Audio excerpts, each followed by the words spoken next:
Discuss करना है कुछ? क्या सॉल्व किया हो?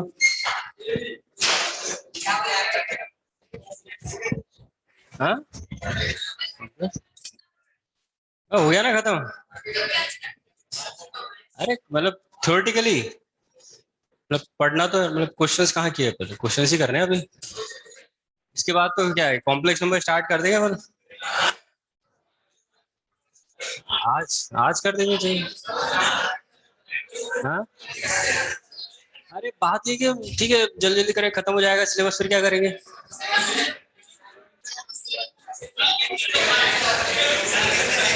ओसी की क्लास? अच्छा, मैथ्स खत्म हो जाएगा फिर ओसी ओसी पढ़ेंगे। ये भी सही है, ठीक है। अपना भी अभी 2 हफ्ते लगेंगे कम से कम सिलेबस अच्छे से कंप्लीट करने में। 2 वीक तो लगेंगे भाई। कॉम्प्लेक्स नंबर पढ़ना है, एसओटी पढ़ना है, तो फिर तो 2 वीक तो लगा देंगे अपन।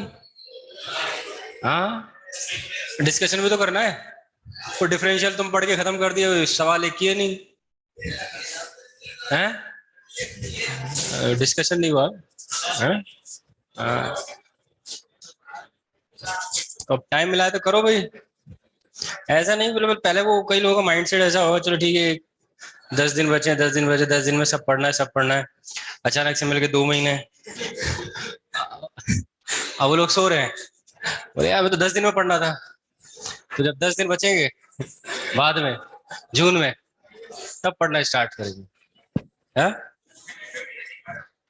ये लोगों की होती मेंटेलिटी ऐसी थोड़ी है, ठीक है। ज्यादा टाइम नहीं मिलना चाहिए उनको पढ़ने का, वो बोर हो जाते हैं फिर। ऊपर से जून में 10-10 दिन वो टेस्ट कराएंगे। 10 दिन जून में, 10 दिन जुलाई में, एक ही शिफ्ट है। शायद मतलब वही हम एक्सपेक्ट कर रहे हैं। ठीक है, मतलब अगर एक दिन में 2 कराने लगे तो फिर तो ठीक है। पर फिर भी मतलब जुलाई का तो बेकार ही है। अगर 2 महीने पोस्टपोन करना ही था तो जून में करा के खत्म करते हुए। वो खेल रहे हैं एक दूसरे के साथ, पहले दे नहीं रहते डेट। आईआईटी वाले ने बोला तुम मत दो, हम दे देते, वो दे दिया, अब तुम देख लो अपना। उन्होंने सोचा वैसे कैसे, इज्जत पे बात आ गई। वो लास्ट टाइम पे वो पोस्टपोन करे, बोले अब तुम देख लो। ठीक है, ठीक है। अब एडवांस वाले कंफ्यूज हैं, क्या करें। बेचारा उनको जाना पड़ेगा अगस्त तक, कम से कम अगस्त सितंबर तक जाना पड़ेगा। और जो हालत अभी थी इस साल, अगले साल फिर वही हालत होगी। जुलाई मतलब अगस्त सितंबर तक एग्जाम होंगे, फिर रिपीटर के बैचेस बनते हैं, फिर जैसे तुम लोगों के बने थे सितंबर में, नहीं अक्टूबर में, नवंबर में। अब अगले साल तो ऐसा होगा नहीं कि फिर लेट आए, सब कुछ खत्म हो ही रहा है वैसे भी। फिर वही भाग दौड़, सिलेबस करना है, सिलेबस करना है, वो चलता रहेगा ये काम। चल देखते हैं इस बार क्या होता है। चलो इसको खत्म तो करें।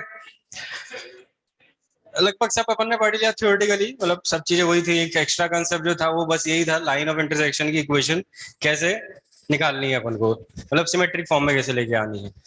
हाँ, उसके अलावा तो बस एक दो छोटे छोटे पॉइंट्स है वो अपन लिख लेते हैं जल्दी से। लाइक हमने बता तो दिया ही था कि 2 प्लेन्स के बीच में एंगल फाइंड करना है, तो कैसे करना है। तो हम लिख नहीं रहे हैं, मतलब एक स्टेटमेंट लिख रहे हैं खाली, angle between 2 planes is equal to the angle between their normals. तो कभी भी जरूरत पड़ेगी तो हम नॉर्मल्स के बीच का एंगल निकाल लेंगे, चाहे डायरेक्शन रेशियो से निकाले, चाहे वेक्टर से निकाले, डॉट प्रोडक्ट से, वही प्लेन्स के बीच का एंगल होगा। ठीक है। दूसरा, एक लाइन और एक प्लेन के बीच का एंगल वो देख लेते हैं, angle between line and a plane. तो किसी भी फॉर्म में देख लो, देखो कार्टेशियन में या वेक्टर में, किस में देखना चाहेंगे? कार्टेशियन में।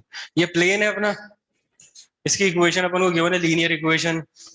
ये लाइन को गिवन है जिसकी इक्वेशन होगी सिमेट्रिक फॉर्म में, कार्टेशियन में ऐसा ही होता है। उनके बीच का एंगल आपको बताना है, तो लेट करते हैं। let theta be the angle between the line की equation x minus x1 upon a equal to y minus y1 upon b equals to z minus z1 upon c and the plane अच्छा इसमें a1 b1 c1 ठीक है and the plane इसकी equation है a2x plus b2y plus c2z plus d equal to 0। तो अगर ये theta इस लाइन और प्लेन के बीच का एंगल है, this is the line, angle find करना है तो कैसे करें? अब प्लेन के बारे में हम क्या ही जानते हैं, प्लेन का अपना तो कुछ होता नहीं है, उसका नॉर्मल के डायरेक्शन रेशियो अपन जानते हैं इक्वेशन से। तो ये a2 b2 c2 represents the direction ratios of the normal of this plane. Plane का नॉर्मल कहीं पे भी बना दो, डजंट मैटर, ये रहा प्लेन का नॉर्मल, ठीक है। तो ये प्लेन का नॉर्मल, प्लेन के परपेंडिकुलर, लाइन के डायरेक्शन रेशियो अपन को पता है a1 b1 c1, तो ये एंगल हम बता देंगे क्योंकि ये 90 डिग्री है, तो ये हो जाएगा 90 minus theta.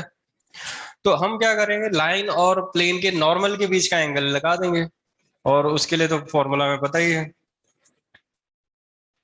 cos 90 minus theta. तो डायग्राम से क्लियर है, नॉर्मल और लाइन के बीच का एंगल निकाल रहे हैं, cos 90 माइनस थीटा क्या हो जाएगा, लाइन के direction ratio a1 b1 c1, plane के नॉर्मल के direction ratio a2 b2 c2, direction ratio बताया तो एंगल कैसे निकालते हो, सेम सिंपल सा फॉर्मूला। अब वेक्टर इक्वेशन की वन होगी तो फिर वो डॉट प्रोडक्ट बन जाएगा, लाइन के पैरेलल वेक्टर का और नॉर्मल वेक्टर का, तो ये आ जाता है cos 90 माइनस थीटा करके। दैट मीन्स जो अभी तक अपन दो वेक्टर और दो लाइंस के बीच का एंगल लिख रहे थे cos थीटा करके, वैसे ही अब अपन sin थीटा लिख देंगे cos की जगह, बाकी सब कुछ वही है। तो ऐसे निकाल लेना है बस। तो कंसेप्चुअली थ्योरेटिकली हमारे पास बस एक ये चीज थी पढ़ने के लिए। पहले किसी जमाने में हुआ करता था 3D में स्फीयर भी पढ़ा करते थे, अब नहीं पढ़ते हैं, सिलेबस के बाहर कर दिया उसको। स्फीयर गोला है, तो उसमें एक्चुअल में समझना भी उसमें भी आसान है। जैसे हमने पूरे प्लेन को लाइन से रिलेट किया है, 2D की लाइन 3D का प्लेन, वैसे ही 2D का सर्कल 3D का स्फीयर, सब कुछ वही है। चाहे वो सेंटर रेडियस फॉर्म में इक्वेशन हो, बस एक जेड एक्स्ट्रा आ जाएगा, चाहे जनरल इक्वेशन हो एक टर्म एक्स्ट्रा आ जाएगी, जनरल इक्वेशन जैसे सेंटर रेडियस जैसे बताया, सब कुछ वही का वही है। तो कुछ नया होता ही नहीं था, वो वैसे ही समझ लेते थे हम, पर फिर भी अब आता ही नहीं है, बहुत साल पहले कभी आया करता था, इसलिए हमारे पास कुछ है नहीं पढ़ने के लिए। अब करते हैं कुछ सवाल करते हैं।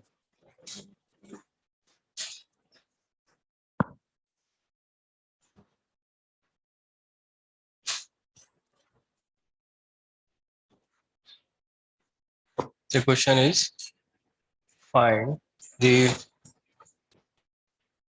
distance of a point, point के कोऑर्डिनेट्स दिए हुए 102 from the plane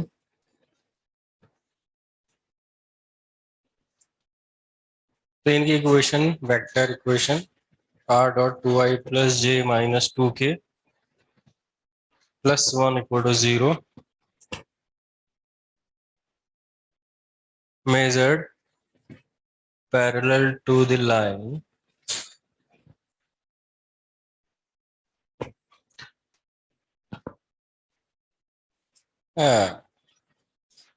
parallel to the line.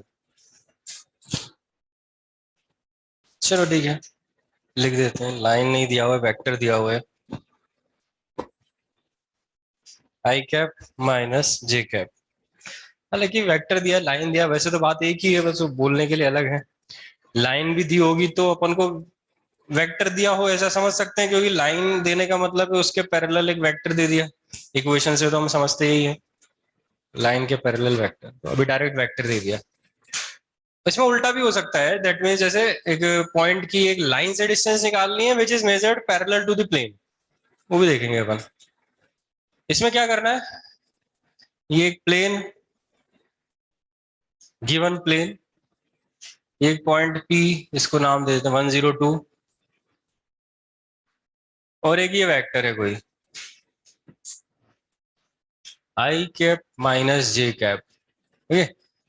तो ये कोई वेक्टर हो गया i cap minus j cap, कैसे भी समझ ले। तो एक पॉइंट की प्लेन से distance which is measured parallel to the vector और लाइन, तो आपको मीनिंग तो पता ही है, इस पॉइंट से उसके पैरेलल चलना है, चलते चलते जिस पॉइंट पे इस प्लेन को इंटरसेक्ट किया, तो ये डिस्टेंस पी क्यू पूछा है अपन से, राइट। तो पी तो हमें पता ही है, आपको पी क्यू बताना होगा तो कैसे बता देंगे, क्यू निकाल लो और डिस्टेंस फार्मूला लगा दो, राइट। बताओ जरा अब क्यू कैसे निकालें, पहले एक प्रॉपर अप्रोच देखते हैं अपन, है ना। तो अब क्यू निकालने हैं तो हम क्या करें, पी के कोऑर्डिनेट्स हमें पता है, पी क्यू जो लाइन बन रही है पी क्यू, वो गिवन वेक्टर आई कैप माइनस जे कैप के पैरेलल है। तो हम एक काम ये कर सकते हैं, आपको पी क्यू पर एक पॉइंट पता है, उसके पैरेलल वेक्टर पता है, तो इक्वेशन ऑफ पी क्यू तो आप तुरंत लिख दोगे, एक पॉइंट और पैरेलल वेक्टर से लिख देते हैं ना, कार्टेशियन में लिख दें x माइनस 1 अपॉन, उसके डायरेक्शन रेशियोज आपको पता है ना, 1 equal to y minus 0 upon minus 1 equal to z minus 2 upon 0, ऐसे। तो इसके डायरेक्शन रेशियोज अपन को पता है, डायरेक्शन रेशियोज 1 माइनस 1 0, वेक्टर दिया हुआ है, तो जो डायरेक्शन रेशियो इसके हैं वही लाइन पी की डायरेक्शन रेशियो पैरेलल है दोनों।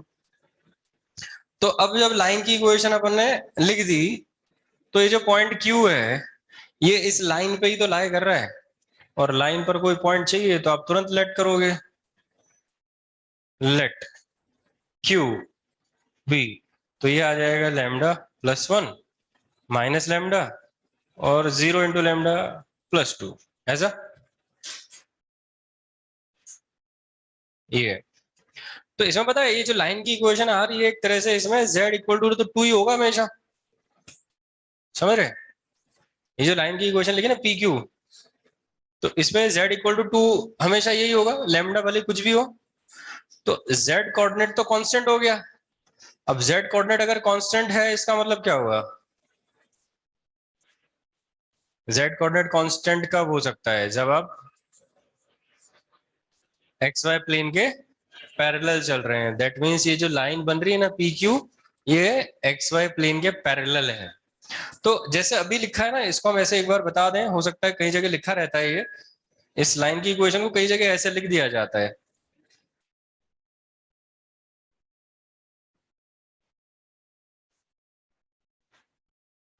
इस तरह से भी लिखा हुआ मिल सकता है, तो कोई कंफ्यूजन ना हो, z इक्वल टू 2 और बाकी दोनों एज इट इज लिख दिया इक्वालिटी में। तो z इक्वल टू 2 का मतलब यही है कि जो लाइन है z equal to 2, z coordinate हमेशा 2 है, that means x y plane के पैरेलल चल रही है, एक्स वाई प्लेन के पैरेलल है, तो बाकी तो दो टर्म्स इससे मिल ही जाती हैं। तो लिखने का तरीका है ये, तो समझ जाएं, कभी अगर ऐसा लिखा है तो उसको तुरंत ऐसा लिख दें, z माइनस 2 करके डिनोमिनेटर में 0 लगा के इक्वल कर दें, ठीक है।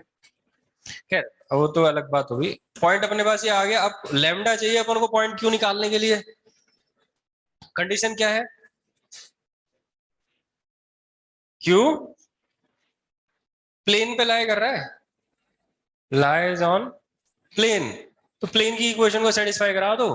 अच्छा प्लेन की इक्वेशन दी हुई है वेक्टर फॉर्म में, या तो वेक्टर में कंफर्टेबल हो तो ठीक, नहीं तो जल्दी से उसको लीनियर इक्वेशन में कन्वर्ट कर देंगे। कैसा आएगा, आर की जगह x i plus y J plus Z के रख दो, तो प्लेन की इक्वेशन क्या बनी, 2x plus y minus 2z plus 1 equal to 0। R vector की जगह x i plus y j के प्लस जेड के कैप रखना है, ये आ गया। और इसमें सेटिस्फाई करा दो क्यू के coordinates, 2 into lambda plus 1 minus lambda minus 2 into 2 plus 1, तो ये लैम्डा की वैल्यू आ रही, 2 लैम्डा माइनस लैम्डा, लैम्डा आ गया direct plus 2 plus 1 3 minus 1, lambda equal to 1, देखो और लैम्डा आ गया तो फिर पॉइंट क्यू आ गया। तो यहाँ से क्यू के कोऑर्डिनेट्स आ गए, लैम्डा इक्वल टू 1 रखने पर 2 -1 2।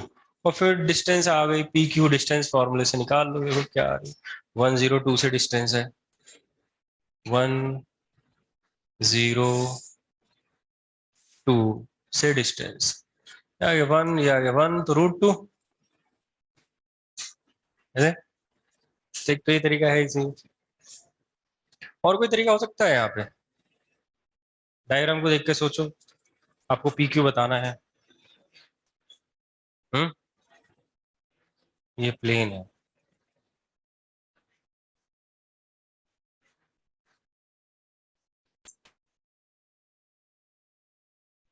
ये बता दें हम, है। इसके लिए तो हमारे पास फॉर्मूला है, एक पॉइंट की प्लेन से परपेंडिकुलर डिस्टेंस फॉर्मूले से आ जाएगी। फिर ये बता दें थीटा, थीटा कैसे बताएंगे? पी क्यू और प्लेन के बीच का एंगल, या फिर इस वेक्टर और प्लेन के बीच का एंगल, सेम सेम। चलो वो भी आ गया। तो जब थीटा है हमारे पास, परपेंडिकुलर है, हाइपोटेनस बता देंगे। चेक करें जरा क्या आता है जल्दी से, अल्टरनेटिव अप्रोच है ये तो।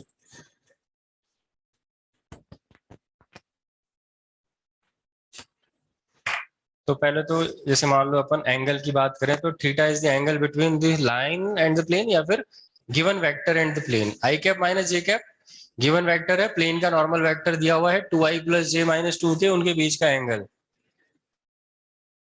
बीच नॉर्मल के साथ एंगल निकालोगे वो 90 - थीटा आएगा। अभी थोड़ी देर पहले अपन ने ये लिखा था, लाइन और प्लेन के बीच का एंगल। तो अगर यहां से अपन cos 90 - थीटा निकालते हैं तो क्या आएगा, डॉट प्रोडक्ट से निकाल लो, 2i + j - 2, ये नॉर्मल वेक्टर हो गया, dot i - j upon their magnitudes. इसका मैग्नीट्यूड कितना है, 2 square + 1 square + 2 square dot 1 square + 1 square, तो कितना आ गया, साइन थीटा इक्वल टू, ये कितना आ रहा है, 2 - 1 1 अपॉन 3√2, ऐसा कुछ, सही। तो ये साइन थीटा आ गया, साइन थीटा की वैल्यू आ गई। तो परपेंडिकुलर अपॉन हाइपोटेनस ना, hypotenuse perpendicular upon hypotenuse, hypotenuse चाहिए तो perpendicular upon sine theta. P R निकाले जरा, पी आर कितना आएगा, डिस्टेंस फॉर्मूला, पॉइंट पी की प्लेन से परपेंडिकुलर डिस्टेंस, डायरेक्ट फॉर्मूला है, आज ही लिखे हैं वो भी। प्लेन की इक्वेशन ये रही, और पॉइंट है 102, तो फॉर्मूले के according ax1 + by1 + cz1 + 1 upon ये root of a² + b² + c², ये कितना आता है, -1 1/3। तो हम जो बोल रहे थे पी क्यू, वो आ जाएगा perpendicular upon sine theta, perpendicular upon sine theta ना, इज इक्वल टू हाइपोटेनस। तो 1/3 upon sine theta means 1/3√2 is equal to √2। Same same, ये अल्टरनेटिव अप्रोच है। एक काम ये कर सकते हैं, इसमें कोई दिक्कत, दोनों में से कहीं भी।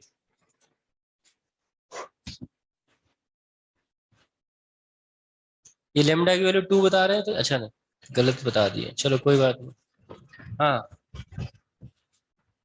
कहीं कोई दिक्कत, एनीवन?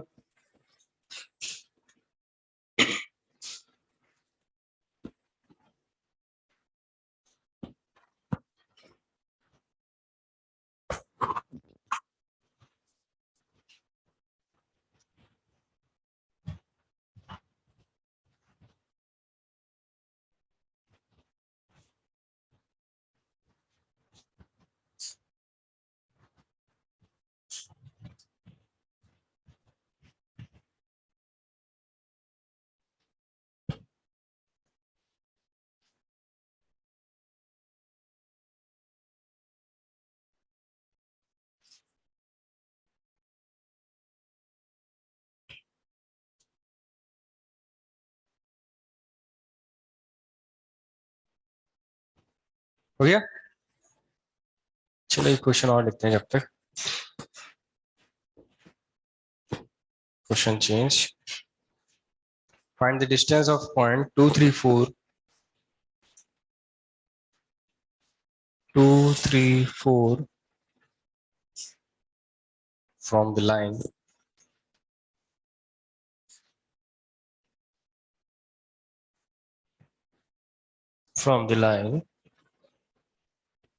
line की equation is x plus 3/3 equal to y minus 2/6 equal to z/2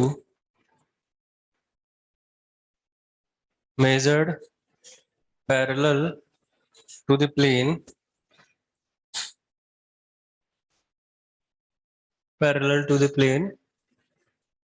plane की equation is 2x plus 3x plus 2y plus 3z plus 5 equal to 0। देखते हैं क्या आता है इसमें।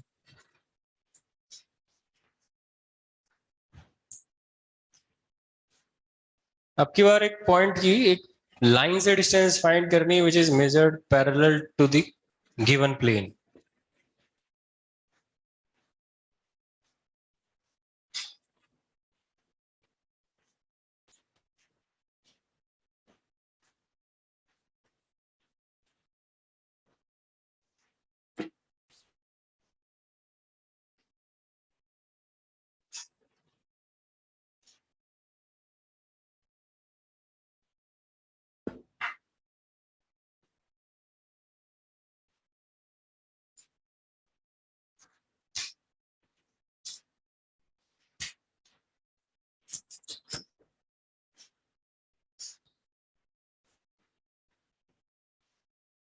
इसमें क्या कर सकते हैं, देखो लाइन की इक्वेशन गिवन है जिससे डिस्टेंस फाइंड करनी है प्लेन के पैरेलल चलते हुए। तो पॉइंट पी से प्लेन के पैरेलल चलना है, चलते चलते लाइन को क्यू पे कट कर रहा है, तो डिस्टेंस पी क्यू बतानी है।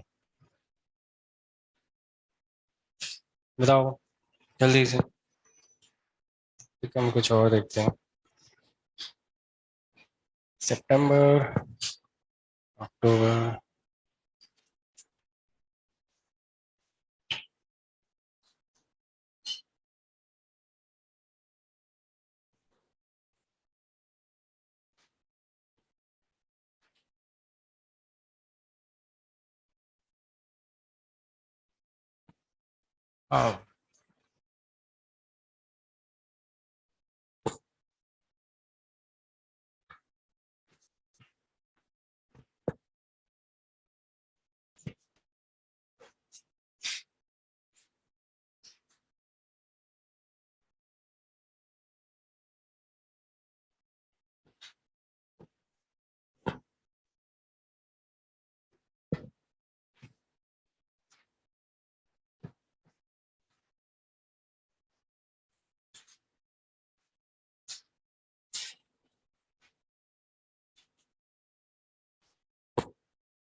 है अभी तक नहीं आया, कुछ समझ नहीं आ रहा है भाई। कंसेप्ट वही है भाई, आपको पी क्यू बताना है ना, तो क्यू बताना है, इसका मतलब डिस्टेंस फॉर्मूले से पी क्यू तो आ ही जाएगा। अब क्यू कैसे बताएं, वही सोचना है। जैसे पिछली बार तो हमने लाइन की इक्वेशन लिखकर फिर लेट किया था, है ना। तो अब की बार तो आपको पहले से पता है कि क्यू एक लाइन पे लाई कर रहा है जिसकी इक्वेशन गिवन है। और जब भी लाइन पे बात आती है जिसपे हमें कोई पॉइंट फाइंड करना हो, तो एक सिंपल सा तरीका है, पॉइंट लेट करो। लाइन की इक्वेशन है ही सही,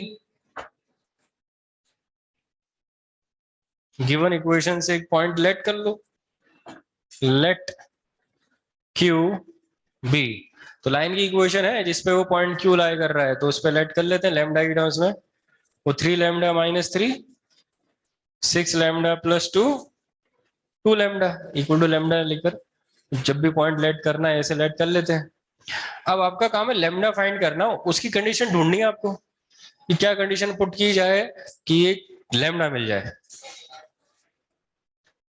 हाँ, क्योंकि ये जो पी क्यू चला वो प्लेन के पैरेलल चला, तो प्लेन के पैरेलल चलने का मतलब है प्लेन का जो नॉर्मल होगा वो इसके भी परपेंडिकुलर होगा। तो प्लेन के नॉर्मल के ये लाइन परपेंडिकुलर है P Q, perpendicular condition simple सी है। अगर वेक्टर में लिखो तो डॉट प्रोडक्ट जीरो, कार्टेशियन में लिखो तो sum of product of direction ratios वो जीरो। तो पी क्यू के डायरेक्शन रेशियोज लिखते हैं हम, direction ratios of P Q. तो ये आ जाएंगे, पी के कोऑर्डिनेट 2 3 4 है, यहां से लिख दो 3 lambda minus 3 minus 2 minus 5, 6 lambda plus 2 minus 3 minus 1 और 2 लैम्डा माइनस 4। ये पी क्यू के डायरेक्शन रेशियोज आ गए, ये नॉर्मल है प्लेन का। और यही चीज हम वापस लिखें, नॉर्मल के डायरेक्शन रेशियोज जो प्लेन की इक्वेशन से मिल जाते हैं अपन को, 3 2 3। और क्योंकि ये दोनों परपेंडिकुलर हैं, since P Q is perpendicular to normal,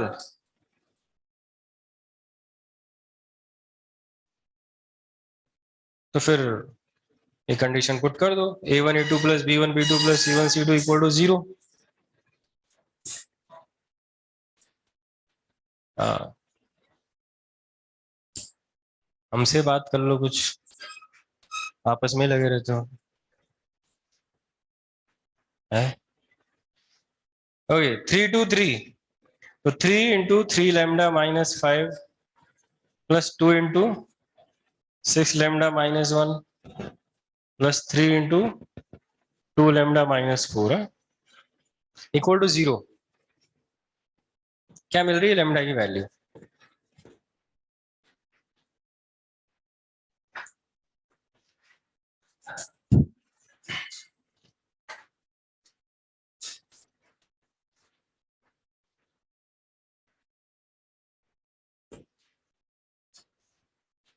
nine, 12, 21 plus 6 27, 29/27।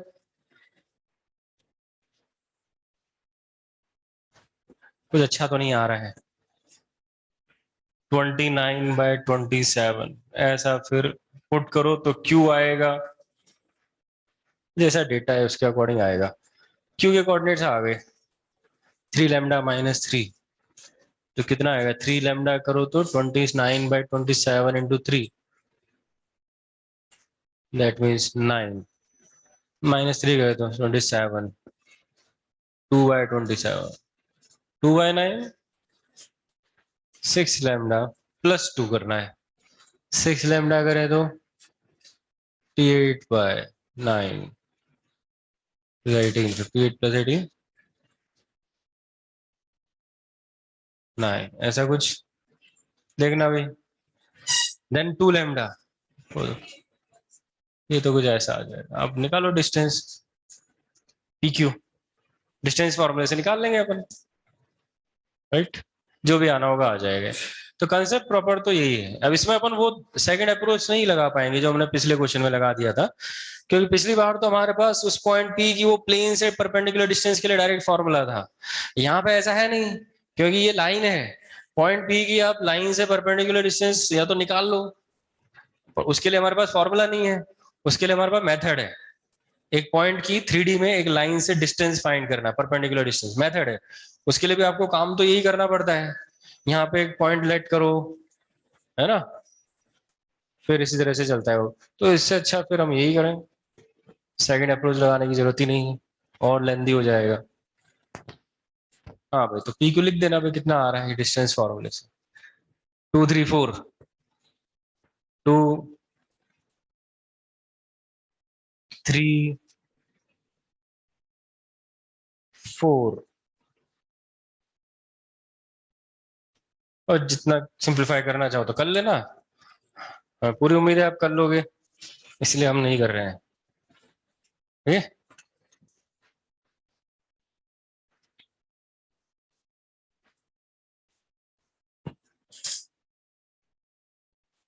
और देखते हैं क्वेश्चन में थर्ड कुछ अलग देखते हैं।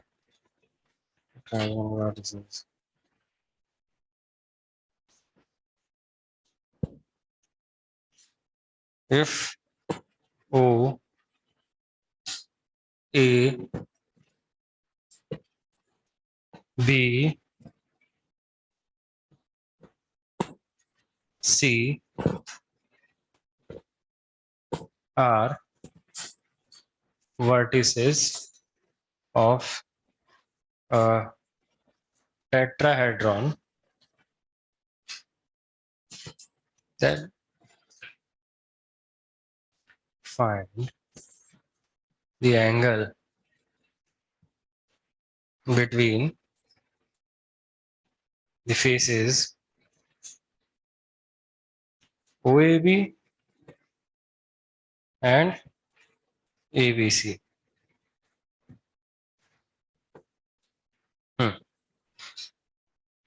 टेट्राहेड्रॉन के 4 वर्टिसेस दिए हुए हैं, तो उसके 4 फेसेस होंगे, उनमें से 2 फेसेस OAB और ABC के बीच का एंगल बताना है। क्या होगा बताओ जल्दी।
हाँ, angle between the two faces of a tetrahedron is what?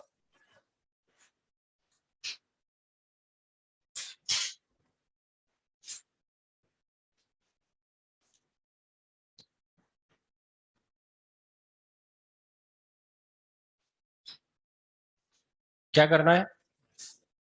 तो सिंपल सा सवाल है तो। हाँ मतलब फेसेस हैं OAB, तो फेस का मतलब क्या हुआ? प्लेन ना।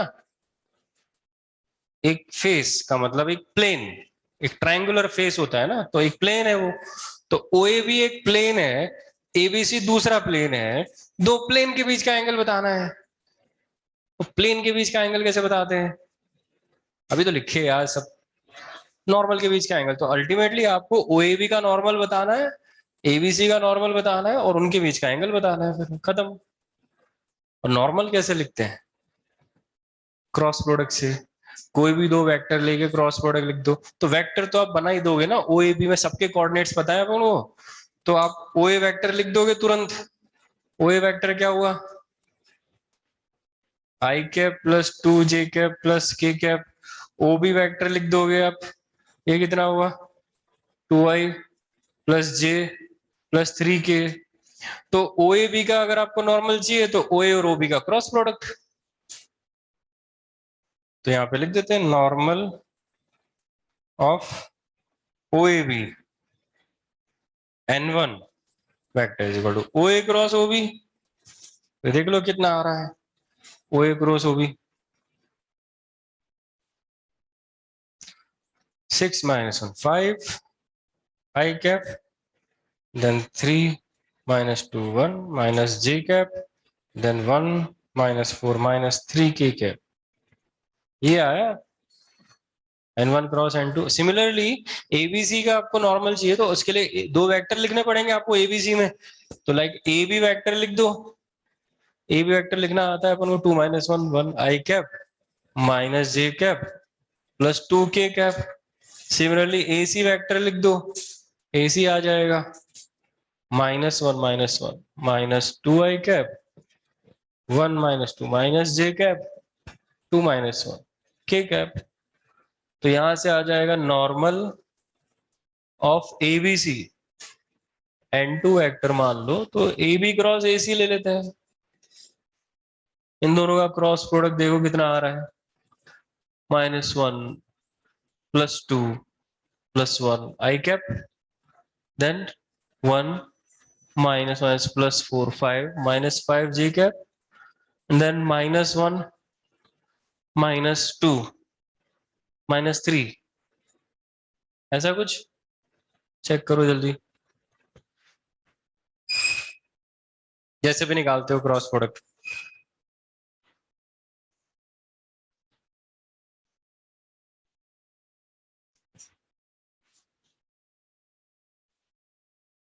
सही है, तो बस दो नॉर्मल वेक्टर आ गए, प्लेन के बीच का एंगल मतलब नॉर्मल के बीच का angle, if theta is the angle between planes then, तो डायरेक्ट कॉस थीटा लिखना है, नॉर्मल के बीच का angle n1 dot n2 upon mod n1 mod n2। Values put कर दो सबकी, देखो क्या आ रहा है। n1 डॉट n2 5 + 5 + 9 19, और नीचे आ जाएगा इसका 35, सेम सेम इसका भी √35 इंटू √35, तो थीटा आ गया cos इनवर्स ऑफ 19/35, ऐसा कुछ। तो पूछने का तरीका बदल दिया कि डायरेक्ट नहीं पूछा प्लेन के बीच का एंगल बताओ, इस तरह से बोल दिया टेट्राहेड्रन के वर्टिसेस देकर।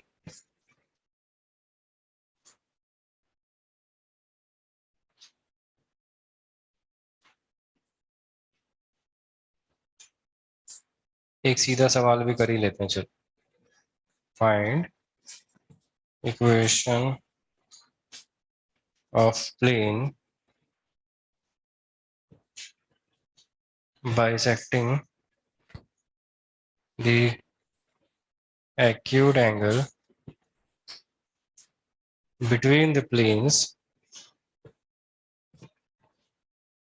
r dot 2i plus j minus 2k equal to 2 and r dot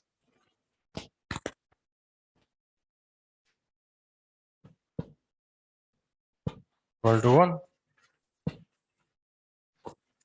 जल्दी से बता दो इसका answer. Equation of plane bisecting the acute angle between the two planes, क्या बोल रहे हैं।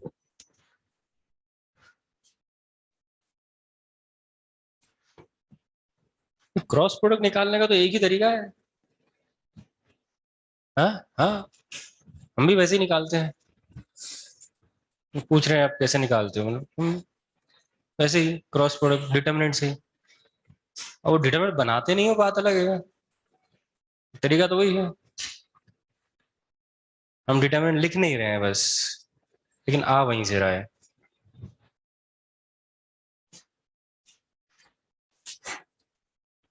Okay,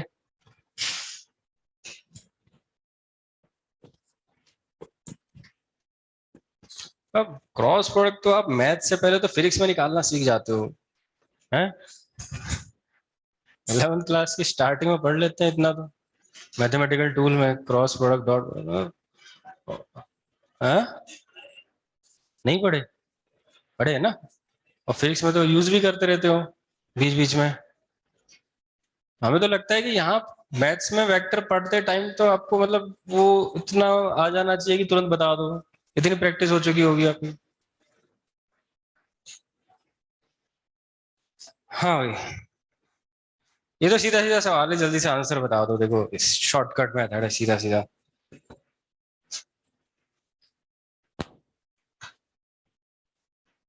acute angle bisector.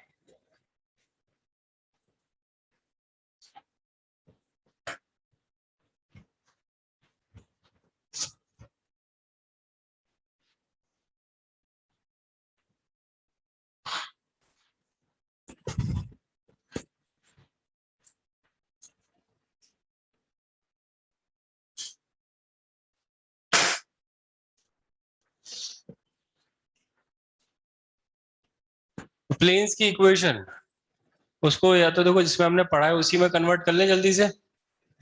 First plane are की जगह x i plus y J plus Z के रखते हुए जल्दी से लिख दो, फिर तो शॉर्टकट है। हो जाएगा 2x plus y minus 2z equal to 1 equal to 2। इसको उधर ले जाना पड़ेगा, जैसे आपने पढ़ा उसके अकॉर्डिंग कांस्टेंट को पॉजिटिव बनाते हैं, राइट।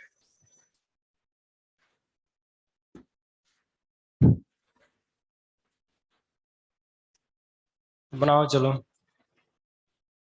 तो ये आ जाएगा -2x minus y plus 2z plus 2 equal to 0।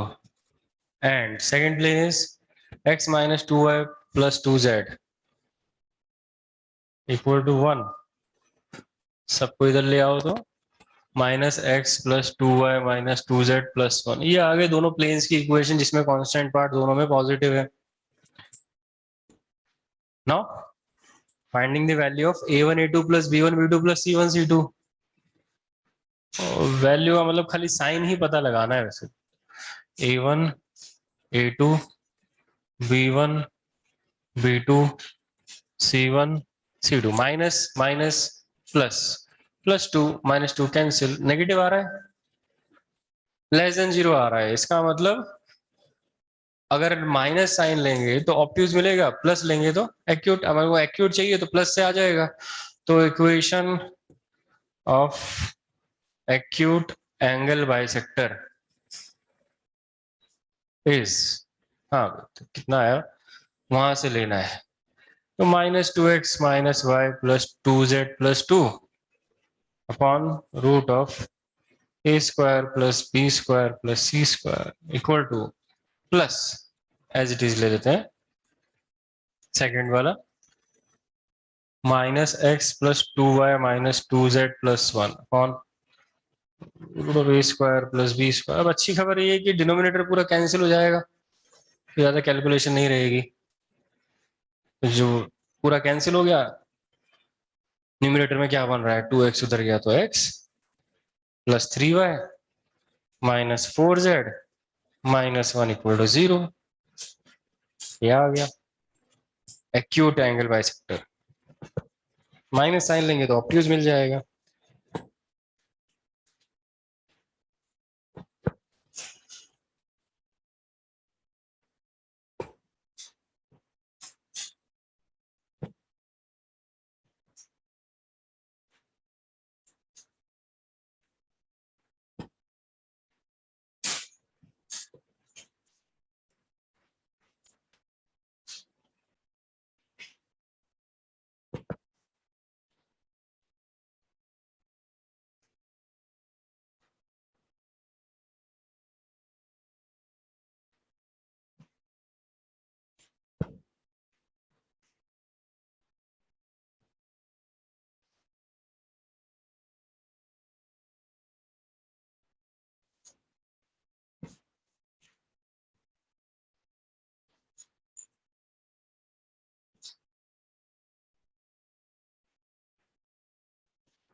एक और सिंपल सा सवाल,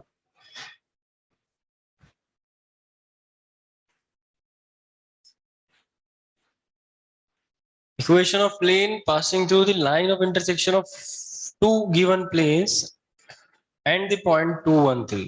मतलब एक तो लाइन से पास हो रहा है और एक पॉइंट से पास हो रहा है।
है,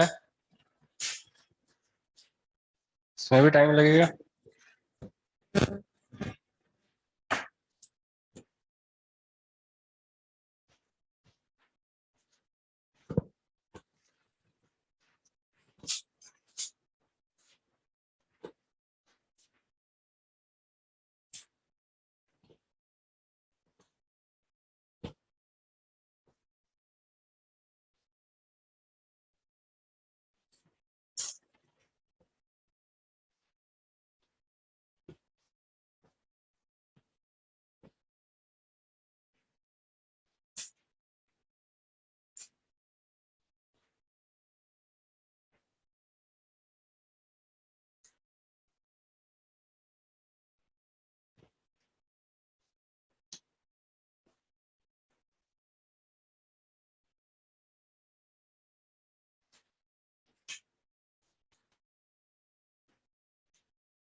हाँ, पहले का आया नहीं अभी तक 5 का। भाई दो प्लेन, जो स्टेटमेंट से समझ में आ जाना चाहिए, दो प्लेन्स के लाइन ऑफ इंटरसेक्शन से पास होने वाला कोई प्लेन चाहिए तो बन गया family of plane.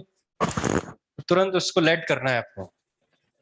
Late equation of plane be P one plus lambda P two, तो ये आ जाएगा 4x minus 5y minus 4z minus 1 plus lambda P two 2x plus y plus 2z minus 8 equal to 0। और condition simple सी है, that it also passes through a given point 213, since passes through 213, pass कराओ lambda की value निकल आएगी। तो जाएगा 8 minus 5 minus 12 minus 1 plus lambda 4 plus 1 plus 6 minus 8 equal to 0, 3 lambda. और ये कितना आ रहा है, -10, तो लैम्डा इक्वल्स टू 10/3।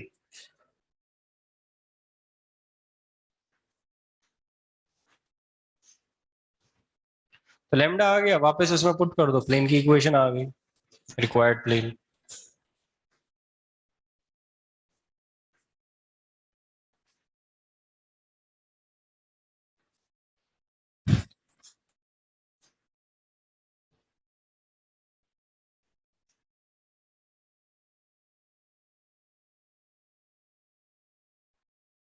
जो भी आ रहा है देख लो, 20 प्लस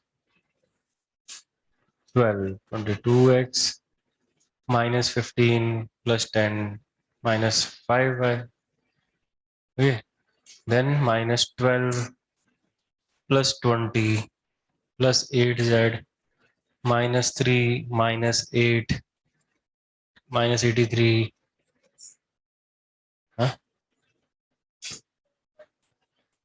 20 प्लस 12 ऐसा कुछ आएगा। तो सीधा सीधा, बिल्कुल सीधा सवाल था, सीधी सीधी लैंग्वेज में पूछा गया, सिंपल सवाल। ओके,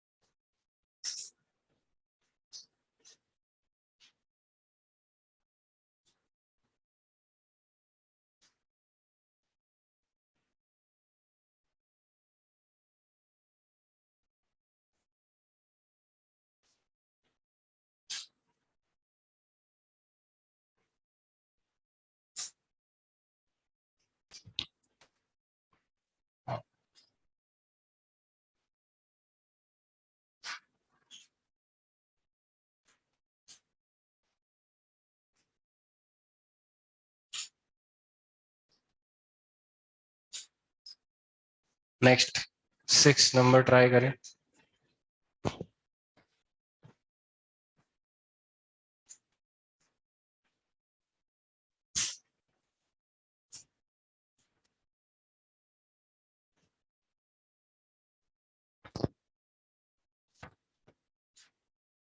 कुछ समझ पा रहे हैं तो बताएं। क्वेश्चन नंबर 6 में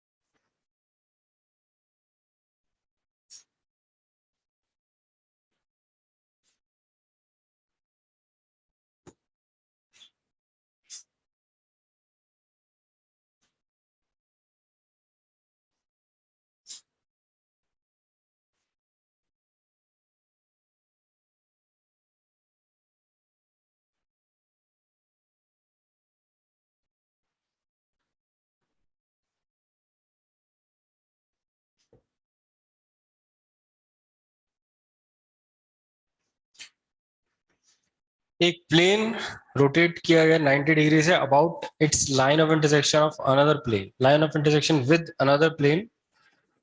तो नई प्लेन जो बना रोटेट करने के बाद उसकी इक्वेशन बतानी। कॉन्सेप्ट क्या भाई? दो प्लेन ऑलरेडी है ना, एक ऐसे भी इंक्लाइंड है, तो आप एक को रोटेट कर रहे हो 90 डिग्री से, 90 डिग्री से रोटेट किया about its line of intersection ना, तो दो प्लेन ऑलरेडी है, इनकी लाइन ऑफ इंटरसेक्शन ये रही, उसके अबाउट रोटेट करोगे, रोटेट करने के बाद एक तीसरा प्लेन बन गया, तो ये भी तो उसी लाइन ऑफ इंटरसेक्शन से पास होगा। तो तीन प्लेन जो है 1 2 जो इनिशियली गिवन है, और जो तीसरा प्लेन बना, ये तीनों की लाइन ऑफ इंटरसेक्शन सेम ही है, तो फैमिली के होंगे ना। तो तीन प्लेन अगर एक ही लाइन से पास हो रहे हैं तो फैमिली के मेंबर है, सेम फैमिली के। तो यानी कि जो तीसरा प्लेन है वो इन दोनों गिवन प्लेन्स की लाइन ऑफ इंटरसेक्शन से पास हो रहा है। और अगर ऐसा है तो उसकी इक्वेशन किस फॉर्म में आएगी? P1 plus lambda P2। तो आपको तुरंत लेट करना है, let equation of plane be. हाँ, तो P1 plus lambda P2 again directly नहीं बोला है, वो इनडायरेक्टली पता लग रहा है कि वो लाइन ऑफ इंटरसेक्शन सेम है, तो तुरंत ऐसे लेट कर लेंगे P1 प्लस लेमडा P2 ऐसा। अब लेमडा फाइंड करने के लिए कंडीशन क्या है भाई? और तो कोई कंडीशन है नहीं, बस ये बताया है कि 90 डिग्री से रोटेट किया, तो जो फर्स्ट प्लेन गिवन है, जो नया प्लेन बना तीसरा, वो फर्स्ट प्लेन के परपेंडिकुलर है। दो प्लेन्स परपेंडिकुलर है मतलब उनके नॉर्मल्स परपेंडिकुलर हैं, तो नॉर्मल्स का डॉट प्रोडक्ट जीरो होगा वेक्टर में, और डायरेक्शन रेशियोज का सम ऑफ प्रोडक्ट जीरो होगा। तो आपको तो इसको नॉर्मल के डायरेक्शन रेशियो बताने हैं, तो इसको सही से लिखना पड़ेगा, एक्स और वाई और जेड को अलग अलग करके। तो एक्स के साथ आएगा लेमडा प्लस 1, वाई के साथ लेमडा माइनस 1, जेड के साथ 2 lambda minus 1, constant -4 into lambda plus 1 equal to 0। तो इसके डायरेक्शन रेशियोज तो ये आ जाएंगे lambda plus 1, lambda minus 1, 2 lambda minus 1। अब ये जो फर्स्ट प्लेन है, direction ratios of first plane x minus y plane के नहीं होते, नॉर्मल के होते हैं ना, डायरेक्शन रेशियोज ऑफ नॉर्मल।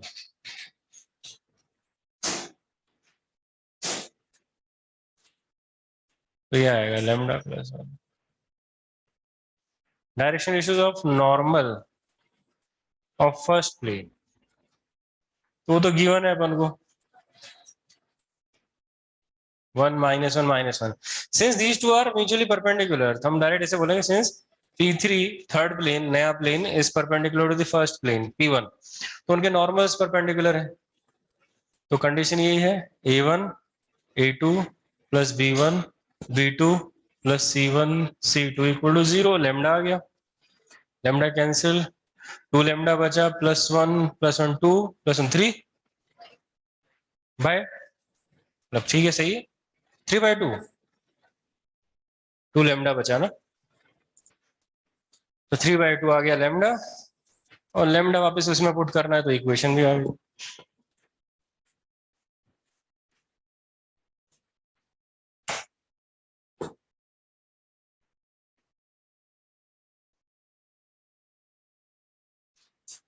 तो नए प्लेन की इक्वेशन आ जाएगी यहीं से, 3/2 + 1 5/2, 3/2 - 1 is 1/2, 3 - 1 2, 3/2 + 5/2 -10, ऐसा कुछ। ऐसे लिखे तो ठीक, नहीं तो फिर ऐसे लिख दें अभी। कहीं कोई दिक्कत कैलकुलेशन के अलावा? तो डायरेक्टली नहीं बताया, पर इनडायरेक्टली समझ में आना चाहिए। फैमिली ऑफ प्लेन का कंसेप्ट यूज करना है। कंडीशन कुछ भी हो सकती है, जैसे इसमें तो हमें पता ही है कि परपेंडिकुलर कंडीशन है, पिछले क्वेश्चन में बोल दिया पॉइंट से भी पास हो रहा है तो पॉइंट पुट कर दिया। या कुछ और कंडीशन हो सकती है कि उसका कोई एंगल बता दिया नए प्लेन का किसी के साथ, लाइन के साथ या किसी और प्लेन के साथ, कुछ भी हो सकता है। अकॉर्डिंगली वो कंडीशन पुट कर देंगे।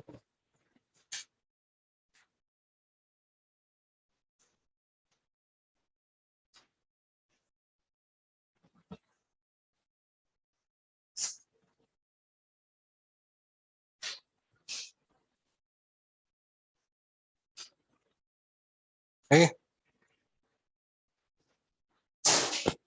एक पर्टिकुलर टाइप ऑफ क्वेश्चन है,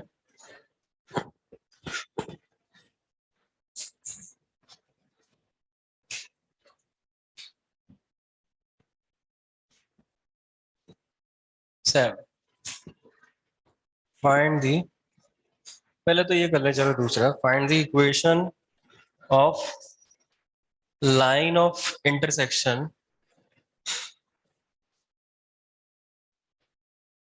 ऑफ द प्लेन्स की इक्वेशन गिवन है, प्रोजेक्शन r डॉट 2i + j - 2k = 2 and r dot I - 2j + 2k = 1।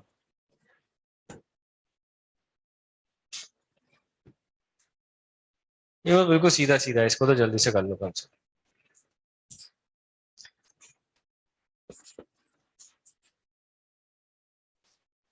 Line की इक्वेशन फाइंड करनी है सिमेट्रिक फॉर्म में, ऐसा नहीं कि कॉमा से सेपरेट करके लिख के बता दो आगे लाइन ऑफ इंटरसेक्शन।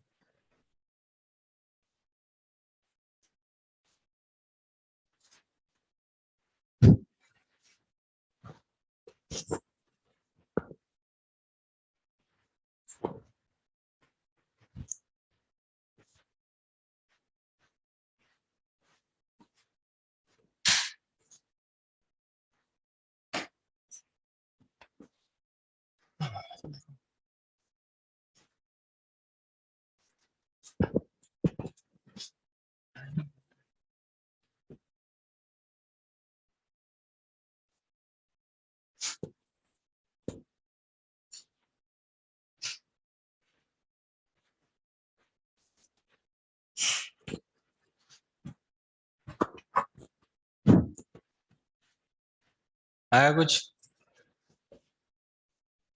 पहले हम एक काम ये कर लें, प्लेन्स की इक्वेशन को सही से लिख देते हैं।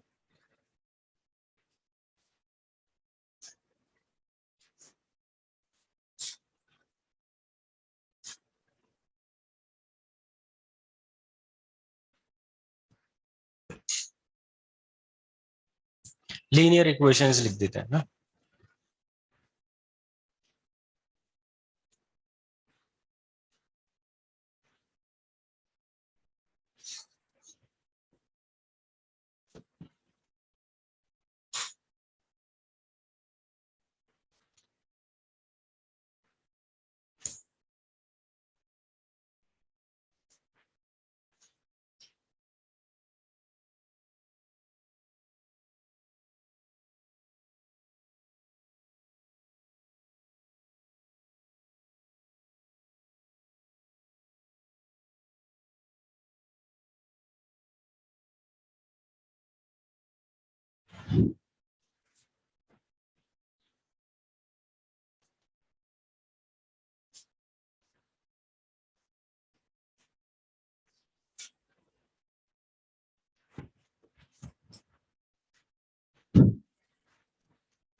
क्या ही कर रहे हैं, सीधा सीधा मेथड है, फॉलो करना है।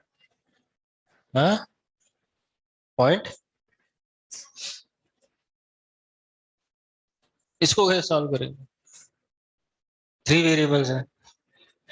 अब बताए थे आज ही तो लिखे हैं, वो लेमडा लेट करके आज ही तो किए हैं थोड़ी देर पहले, ज्यादा पुरानी बात नहीं है। हाँ हाँ, 1 घंटे पहले की बात है। तो लेट कर ले किसी भी एक को, आइदर एक्स और वाई और जेड, किसी को भी कर लो। देखो लेट जेड से ही करना है, नहीं हम जेड से नहीं कर रहे हैं, जेड तो सॉल्व करने का काम आएगा जल्दी से। वाई इक्वल टू लेमडा, वो जेड वाला जल्दी सॉल्व हो जाएगा, हो तो जाएगा, वो जल्दी हो जाएगा। तो इक्वेशंस कैसी बनी, 2x minus 2z equal to 2 minus lambda, है ना। एंड दूसरी बनी x plus 2z equal to 1 plus 2 lambda. Direct क्या करते हैं, ऐड करते हैं दोनों को, तो z वाली टर्म कैंसिल, तो क्या बचा 3x equal to 3 minus lambda और 3 प्लस लेमडा। तो ये x आ गया अपना डायरेक्ट, लेमडा प्लस 3/3।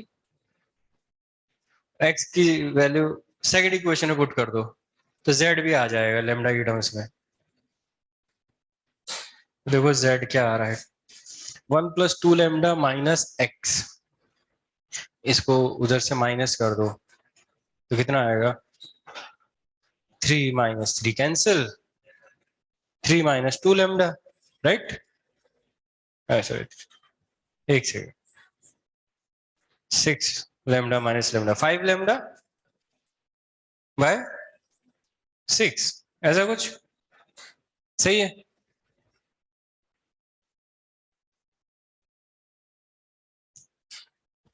कहीं कोई दिक्कत, सेकंड इक्वेशन में पुट कर दिया x की वैल्यू तो z आ गया, ऐसा कुछ।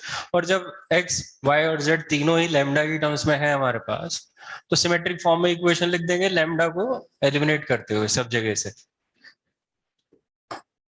इक्वेशन ऑफ लाइन ये आएगी इसे, वो है 3x equal to 3 plus lambda, तो 3x माइनस 3, ये लेमडा के बराबर है। y में, y तो लेमडा के बराबर है ही सही, और z 6 z/5, ये लेमडा के बराबर है। ये बन गई सिमेट्रिक फॉर्म में लाइन की इक्वेशन, ठीक है। इसको उस प्रॉपर उस फॉर्म में लाना ही है, तो 3 कॉमन लेते हैं, x माइनस 1, 3 इधर आया तो नीचे ले आओ 1/3, इसमें कोई दिक्कत ही नहीं है। इसको नीचे ले आओ 5/6, और अच्छे से लिखना है कि डायरेक्शन रेशियो इंटीजर में बनाना है तो 6 से मल्टीप्लाई कर दो, ऐसे।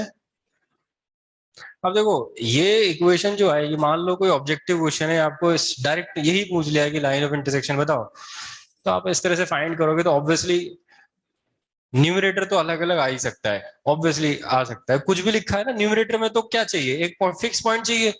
तो एक लाइन के ऊपर तो इनफाइनाइट पॉइंट्स हैं, उनमें से कोई भी पॉइंट लिख के दे दे आपको न्यूमरेटर में, x minus x1, y minus y1, z minus z1, x1 y1 z1 की जगह कुछ भी हो सकता है, तो उसको मैच करने की जरूरत नहीं है। आपको मैच किसको करना है, डी आर्स को। डायरेक्शन रेशियोज आपके जो आए हैं वो ढूंढने हैं आपको ऑप्शंस में, या तो एग्जैक्टली सेम, नहीं तो प्रोपोर्शनल। प्रोपोर्शनल तो बनाए जा सकते हैं ना कुछ भी, किसी भी स्केलर से मल्टीप्लाई, तो वो मैच करने हैं अपन को, डिनोमिनेटर मैच कराना है, न्यूमरेटर मैच कराने की जरूरत नहीं है। अच्छा, मान लेते हैं कि आपके 4 ऑप्शंस में से 2 ऑप्शन ऐसे आ गए जिसके साथ आपके डी आर मैच कर गए, ऐसा भी तो हो सकता है।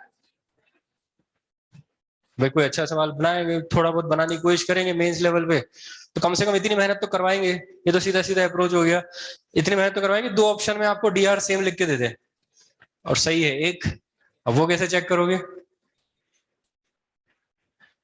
भाई हमको न्यूमरेटर मैच कराना ही नहीं है, भूल जाओ, वो तो मान के चल रहे हैं कि अलग होगा ही होगा। डिनोमिनेटर मैच कराने की कोशिश करी, या तो सेम या प्रोपोर्शनल, उसमें भी 2 मैच कर गए ऑप्शन, कम से कम 2 मैच कर गए, फिर उनमें से डिफरेंशिएट कैसे करें, कौन सा वाला सही है कौन सा गलत है।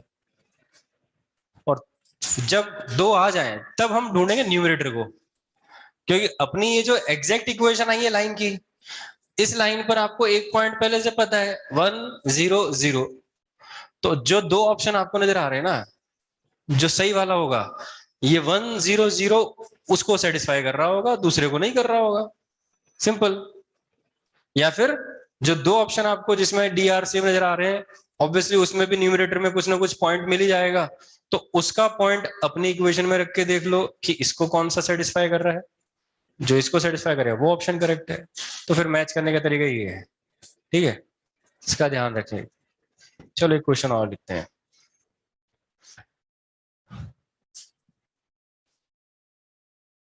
Find the distance between the lines, distance between the line, कुछ भी ऐसे लाइन दी है x plus 1/2 equal to y minus 3/6 to z/5, and the line of intersection of the planes, ये ले लेते हैं, and the line of intersection of the planes 2x plus y minus 2z minus 2 equal to 0, and this, ऐसा कुछ।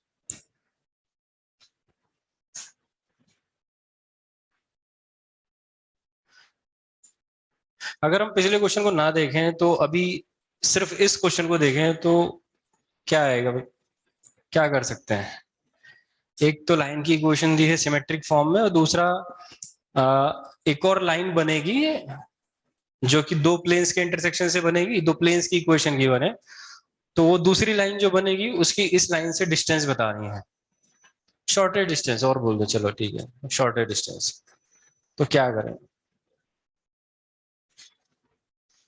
अब ये अपन ने पढ़ा हुआ है, अगर आपको दोनों लाइंस की ही इक्वेशन दे दी जाए डायरेक्ट सिमेट्रिक फॉर्म में, तो वो पैरेलल लाइंस के बीच की डिस्टेंस हमने पढ़ी है अभी 3D में, वो एक रिजल्ट निकाल के बताए थे वेक्टर में, राइट, याद है क्या था, AC क्रॉस B कैप का मैग्नीट्यूड, राइट, हमने वेक्टर में लिखा था इस तरह से, ध्यान रखने के लिए भी बोला था, AC क्रॉस B कैप, और कोई फॉर्मूला नहीं है 3D में लाइंस, पैरेलल लाइंस के बीच की डिस्टेंस के लिए। स्क्यू लाइंस में था projection of AC on B cross D, तो वो ध्यान रखना है।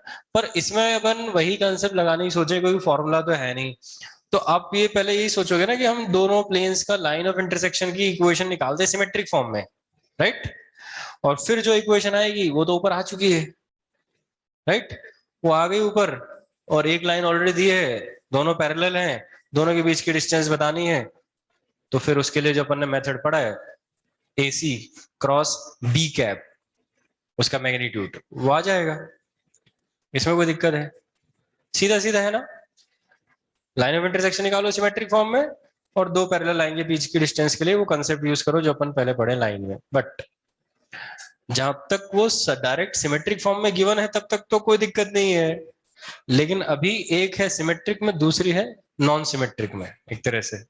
तो अब आपका काम पहले ये होगा कि पहले नॉन सिमेट्रिक से सिमेट्रिक में बदलो, जो पिछले क्वेश्चन में हमने बदला, सेम डेटा लिया है हमने, तो अभी तो खैर हम करेंगे नहीं, पर मान लो अगर करना भी पड़े तो क्यों करें, काफी लेंथी नहीं हो जाएगा, कि पहले तो नॉन सिमेट्रिक से सिमेट्रिक में बदलना थोड़ा सा लेंथी प्रोसेस है इस तरह से, उसके बाद जब इक्वेशन आ जाएगी उस लाइन की सिमेट्रिक फॉर्म में, उसके बाद भी आपको या तो वो रिजल्ट याद है AC क्रॉस B कैप का मैग्नीट्यूड, तो ठीक है, नहीं तो फिर उसके लिए जो मेथड बताए थे वो मेथड यूज करना पड़ेगा, है ना, तो उसके अलावा कोई अल्टरनेटिव हो सकता है। तो इसको ऐसे सोचो, दो, चलो ये लाइन है, ऐसे कुछ है, लाइन ऑफ इंटरसेक्शन जो भी आई मान लो ऐसी आ गई, ठीक है, इन दोनों के बीच की डिस्टेंस हमें बतानी है। हम एक काम करते हैं ना, हम एक प्लेन बनाते हैं, जो इन दोनों के लाइन ऑफ इंटरसेक्शन से पास हो रहा हो, ये लाइन, ये पहली वाली लाइन ये है जिससे डिस्टेंस फाइंड करनी है। तो इस लाइन से पास होने वाला हम एक प्लेन बनाते हैं जो इस लाइन के पैरेलल हो। बना सकते हैं, क्योंकि इन दोनों के लाइन ऑफ इंटरसेक्शन से तो कितने प्लेन पास होंगे, इनफाइनाइट। तो अब हम ऐसा प्लेन बनाएंगे जो इस पहली वाली लाइन के पैरेलल हो। भाई ये तो नहीं है, ऐसा ऐसा बनाओ, इसके पैरेलल बना सकते हैं, पैरेलल प्लेन बना सकते हैं ना। तो finding the equation of a plane passing through the line of intersection of these two plane which is parallel to this line, line के पैरेलल कैसे बनाएंगे। तो लाइन ऑफ इंटरसेक्शन से पास होने वाला फैमिली ऑफ प्लेन का कंसेप्ट हो गया, और उस प्लेन के लिए कंडीशन क्या है कि ये लाइन उसके पैरेलल है। तो उसकी कंडीशन पुट करेंगे, लाइन एक प्लेन के पैरेलल है मतलब लाइन नॉर्मल के परपेंडिकुलर है, डॉट प्रोडक्ट 0 होगा तो लैम्डा आ जाएगा। तो आपको अल्टीमेटली ये समझो कि आपको एक लाइन फर्स्ट गिवन थी, आपने दूसरी लाइन से पास होने वाला एक प्लेन ले लिया जो इसके पैरेलल है। अब ऐसा बन गया केस, ये लाइन, ये उसके पैरेलल एक प्लेन, आपको उस लाइन से डिस्टेंस फाइंड करनी थी ना, इस लाइन की। आप एक काम कर लो, ये जो इस पर कोई भी पॉइंट लो, उस पॉइंट से उस प्लेन की परपेंडिकुलर डिस्टेंस निकालो, वही आएगी सेम सेम। उसके लिए तो हमारे पास फॉर्मूला है, क्योंकि जब आपको एक लाइन की इक्वेशन गिवन है तो उसके ऊपर एक पॉइंट आपको पता ही होता है, -1 3 0। तो ये जहां कहीं भी होगा इस लाइन पे, ये उसके पैरेलल, तो लाइन ऑफ इंटरसेक्शन जस्ट उसके नीचे होगी, अपन ने बनाया पैरेलल है बिल्कुल ऐसे। तो इस पर कोई भी पॉइंट लेंगे, उससे परपेंडिकुलर डिस्टेंस निकालेंगे प्लेन की, तो वो लाइन से ही डिस्टेंस आएगी उसकी। तो यहाँ पे वो फॉर्मूले से काम हो जाएगा अपना।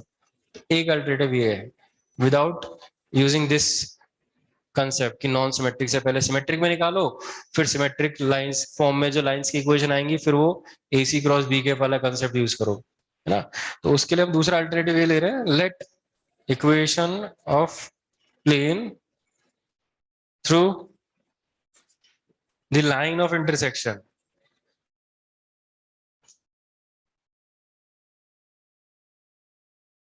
through the line of intersection be 2x plus y minus 2z minus 2 plus lambda x minus 2y plus 2z minus 1 equal to 0। okay, now इसको सही से लिखें तो x के साथ lambda plus 2, y के साथ 1 minus 2 lambda, z के साथ 2 lambda minus 2 माइनस में lambda plus 2। इसके dr लिख दो नॉर्मल के, dr ऑफ नॉर्मल लिख तो दिया ऐसे ही, ये आ जाएंगे lambda plus 2 ऐसा। और ये वो प्लेन हम ले रहे हैं जो फर्स्ट लाइन के पैरेलल है, क्योंकि वैसे तो इनफाइनाइट प्लेन्स होंगे। If it is parallel to first line then, तो नॉर्मल उसके परपेंडिकुलर होगा, तो उसके साथ ये सम ऑफ प्रोडक्ट 0 आ जाएगा। लाइन के dr अपन को पता ही है 2 6 5 2 a1 a2 plus b1 b2 plus c1 c2 equal to 0। देखो कितना आ रहा है लैम्डा की वैल्यू, हाँ 10 प्लस 2 12 माइनस, अच्छा ये तो लैम्डा गायब भी हो गया, अरे तो डेटा की प्रॉब्लम हो गई।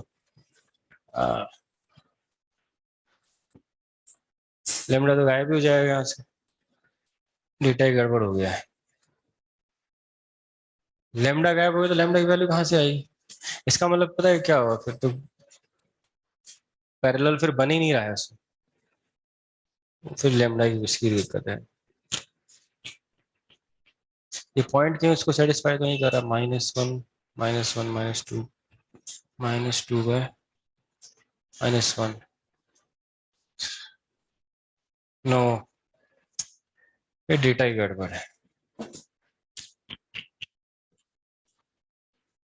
अब इसका क्या ही करें फिर, गड़बड़।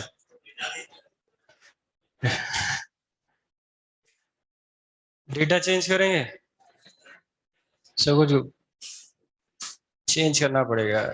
मैं कुछ भी लिखा तो है इसमें, तो यही आने वाला है।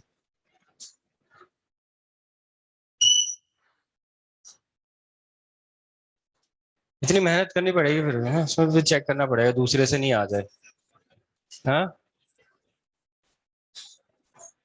इसको डिलीट करना पड़ जाएगा आपको। हम्म। हाँ, फर्स्ट लाइन पे ना। हाँ,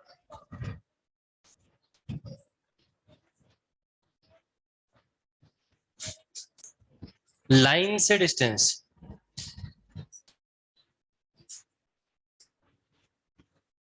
नहीं, तो हमने प्लेन वही लिया, ये दो प्लेन्स के लाइन ऑफ इंटरसेक्शन से, ये लाइन इधर है, यहाँ कहीं है, एक लाइन यहाँ कहीं है, पैरेलल लाइन है। हाँ, वो तो हमें पहले से पता है ना, हमने डेटा फिर वैसे ही लिया था, है ना।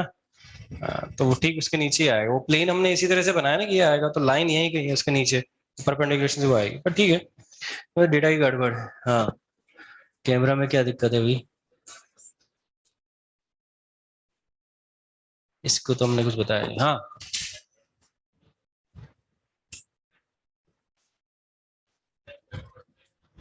लेमडा को 1/0, lambda infinity,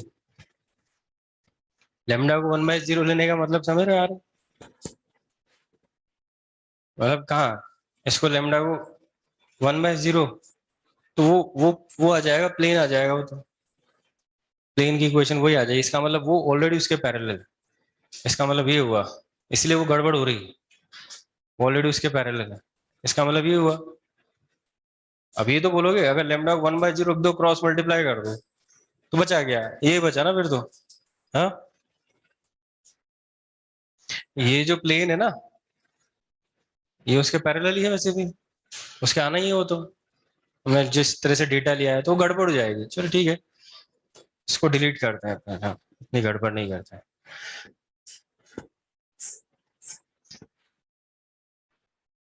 erase, delete, back space, है ना। हम क्वेश्चन चेंज कर रहे हैं यार, इसको करने का मतलब नहीं है, एक्चुअली में डेटा ही गड़बड़ है, मैं रेंडमली कुछ भी लिख दिया था, सोचा था आ जाएगा, बट आया नहीं।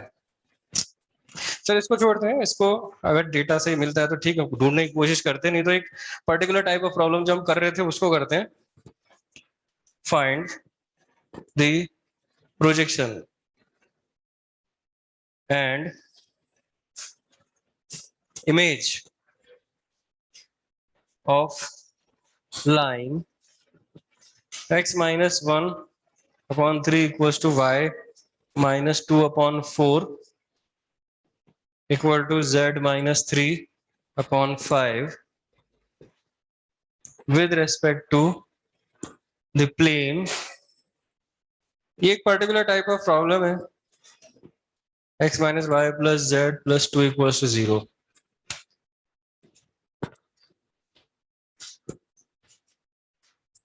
हाँ भाई, इसको तो छोड़ते हैं अभी। एक पर्टिकुलर टाइप ऑफ प्रॉब्लम, किसी एक लाइन की एक गिवन प्लेन में प्रोजेक्शन और मिरर इमेज, ये बतानी है। इसका एक 2D में रफ पिक्चर बना के देखें तो ये कुछ ऐसा है, जैसे एक प्लेन गिवन है इस तरह से, और इसमें एक ये ध्यान रखें, चेक कर सकते हैं अपन स्टार्टिंग में कि जो गिवन लाइन है वो गिवन प्लेन के पैरेलल तो नहीं है कहीं, क्योंकि पैरेलल होगी तो काम काफी आसान हो जाएगा अपना, है ना।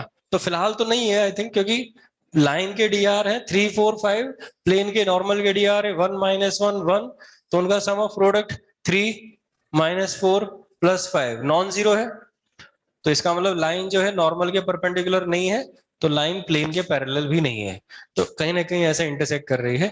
तो अब समझो ये जो गिवन लाइन है वो ये है, ये गिवन प्लेन है।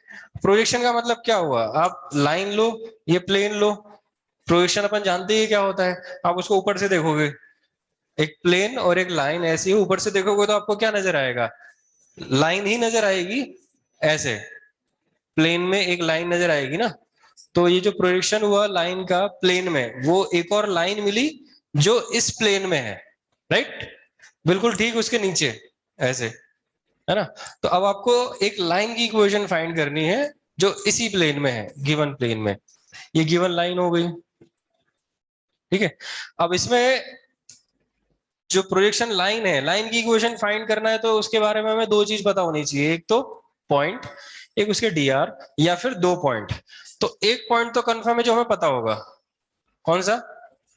Point of intersection of this line and this plane, क्योंकि प्रोजेक्शन लाइन भी उसी पॉइंट से पास होगी। तो आपको ये पॉइंट पता होगा, ए पता होगा का मतलब निकालना पड़ेगा। Point of intersection of the line and the plane, वो आपको निकालना पड़ेगा। प्रोजेक्शन लाइन भी इसी से पास होगी, और इमेज बोला जाए या रिफ्लेक्शन बोला जाए, रिफ्लेक्शन क्या हुआ, वो भी एक और line with respect to the plane. Mirror image, reflection, तो वो रिफ्लेक्शन भी जो होगा वो भी इसी पॉइंट से पास होगा। तो रिफ्लेक्शन वाली लाइन की इक्वेशन जो निकालनी है उसके लिए भी पॉइंट ए तो चाहिए ही चाहिए, तो पॉइंट ए तो निकालना ही पड़ेगा। उसके अलावा या तो हम डी आर निकाल लें, या फिर एक और पॉइंट निकालना है। तो डी आर निकालना थोड़ा मुश्किल है, हम पॉइंट निकालने की कोशिश करते हैं। और पॉइंट निकालने का कंसेप्ट क्या है, जब आपको लाइन की इक्वेशन गिवन है तो उस पर आपको एक पॉइंट भी गिवन है, कौन सा? 1 2 3। तो अब अगर आप पॉइंट पी से इस प्लेन पे परपेंडिकुलर ड्रॉप करो तो वो कहां जाएगा, उसकी वो प्रोजेक्शन लाइन के ऊपर ही तो आएगा, है ना, क्योंकि ठीक उसके नीचे है। तो ये जो पॉइंट आया Q, that is the foot of perpendicular of point P on the plane, ये उस प्रोजेक्शन लाइन पे लाया करेगा। तो फॉर्मूले से अपन Q निकाल लेंगे, एक पॉइंट और मिल गया प्रोजेक्शन लाइन पे, तो दो पॉइंट्स को यूज करके प्रोजेक्शन लाइन की इक्वेशन लिख देंगे, है ना।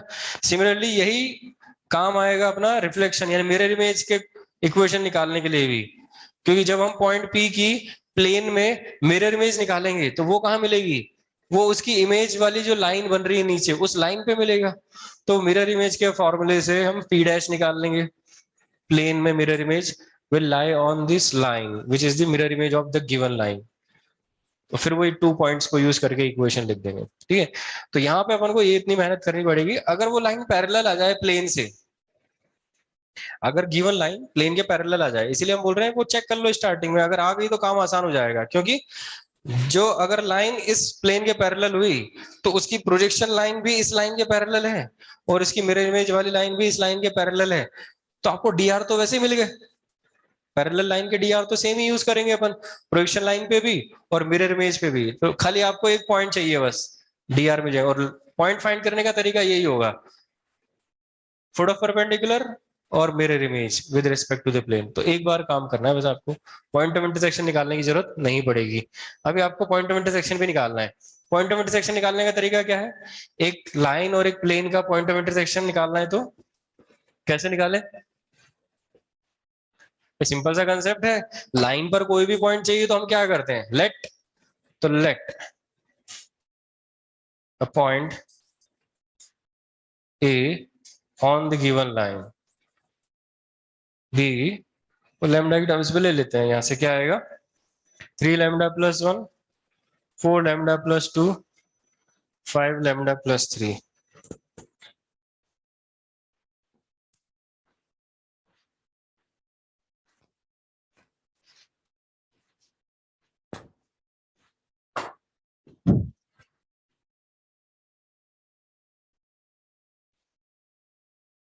ओके, तो अब ये अगर पॉइंट ऑफ इंटरेक्शन है,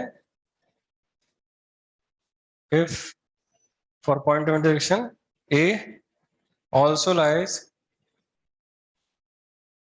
ऑन प्लेन, क्योंकि वो पॉइंट ऑफ इंटरसेक्शन है तो उस प्लेन की इक्वेशन को भी सेटिस्फाई करेगा। प्लेन में पुट कर दो इसको, x - y + z + 2, तो 3 lambda + 1 -y, 4 lambda + 2 + z + 5 lambda + 3, constant part is 2। यहाँ से लैम्डा कितना आ रहा है, 5 + 3 8 - 4, 4 लैम्डा, और कांस्टेंट पार्ट इज 2 - 2 कैंसिल, 4 -1, ऐसा कुछ मिल रहा है क्या, सही है। लैम्डा की वैल्यू -1 आ गई, इसका मतलब पॉइंट ऑफ इंटरसेक्शन आ गया ए, जिसको अपन ने नाम दिया है लेमडा इक्वल टू -1, तो -2 -2 -2, तो एक पॉइंट तो आ गया। उसके अलावा गिवन लाइन जो है उस पर एक पॉइंट है 1 2 3। हाँ, बस ध्यान रखें कि वो कहीं प्लेन की इक्वेशन को सेटिस्फाई ना कर रहा हो, मतलब ऑब्वियसली वो पॉइंट ऑफ इंटरसेक्शन नहीं है, कोई है वो तो मैच कर जाएगा नहीं तो। हाँ, तो फुट ऑफ परपेंडिकुलर निकाल रहे हैं प्रोजेक्शन लाइन के लिए। फॉर फुट ऑफ, या पहले मिरर इमेज निकाल लें, जब हमें दोनों ही निकालने हैं तो मिरर इमेज निकालेंगे। Mirror image of P with respect to plane, P के कोऑर्डिनेट 1 2 3, तो क्या होता है भाई, x -1 upon 1 y -2 upon -1 equal to z -3 upon 1 equal to -2। Plane की इक्वेशन में वो पॉइंट पुट करना है 1 2 3, तो कितना होगा 1 2 3 upon a² plus b² plus c²। ये आ रहा है P डैश के कोऑर्डिनेट मिरर इमेज के, कितने आएंगे 4 2 8 -8/3 plus 1 1 -8/3 is -5/3 -8/3 plus 8/3 plus 2 14/3, then -8/3 3 -8/3 1/3। Point P आएगा ऐसा कुछ मिरर इमेज के फॉर्मूले से। जैसे P डैश आ गया तो मिड पॉइंट फॉर्मूला लगा के Q निकाल लेंगे, foot of perpendicular. So Q foot of perpendicular ये आ जाएगा P 1 2 3 x1 plus x2/2 y1 plus y2/2 z1 plus z2/2।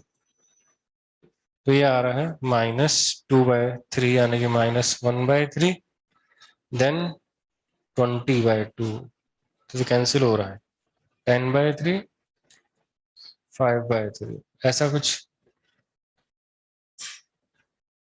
ना। इक्वेशन दोनों की एक साथ लिख देते हैं 1 by 1। Equation of projection line,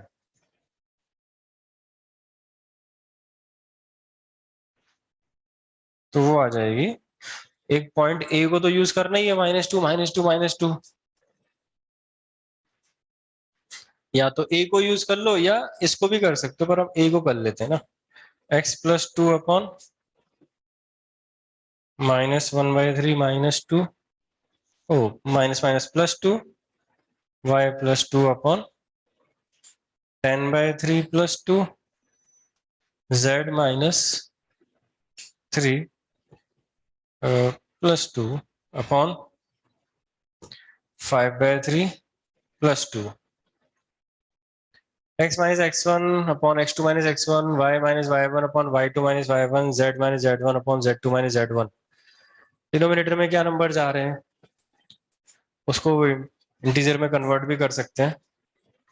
क्या आ जाएगा 6 minus 5/3 equal to y plus 2 upon 16/3 equal to z plus 2 upon 11/3। मतलब 1/3 1/3 हटा दो, 5 16 11 बचेगा खाली। एंड सिमिलरली इमेज वाली लाइन की इक्वेशन लिख दो, इक्वेशन ऑफ इमेज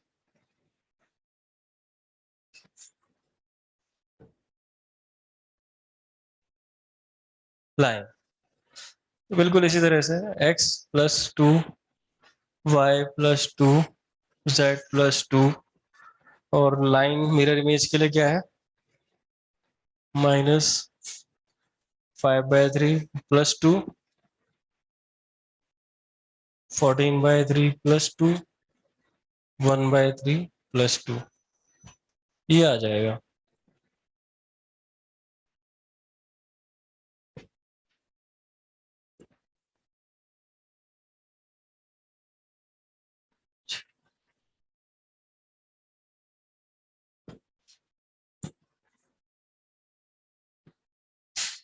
ऐसा कुछ, तो ये fix particular type of problem है मिरर इमेज और प्रोजेक्शन के लिए।